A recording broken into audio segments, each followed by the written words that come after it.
Good day guys and welcome to the channel. In this one I'm showing you how to add collaborators to your Wix websites.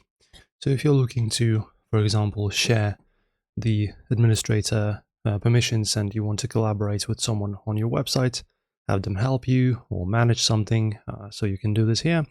So firstly guys, you need to of course choose the proper website. So if you want to choose another one, just go to all websites. I'll let it load up. And in here from this list, just choose the website that you wish to manage. And after that, I will show you how to add a collaborator. Man, Wix is sometimes taking forever to load. But anyway, so just choose your websites. And after that, you just click on the three dots in here, which is site actions. And just press on invite collaborators in here. Okay, so your current plan allows for one collaborator seats. So as you can see, I can invite one person as a collaborator.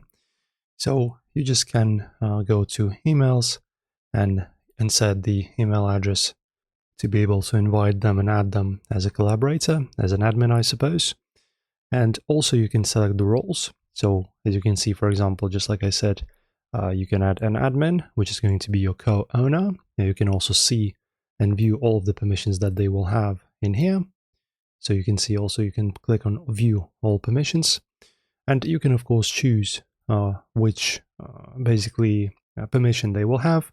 So we have these preset ones: admin, manager, designer, office manager, content writer. So depending on your basically intent about what kind of permissions and what kind of responsibilities that person will have, just choose a proper basically roles. Also, as you can see, we have other roles in here that you can choose. So it's up to you pretty much. But in this invite site collaborators, you have all of your settings.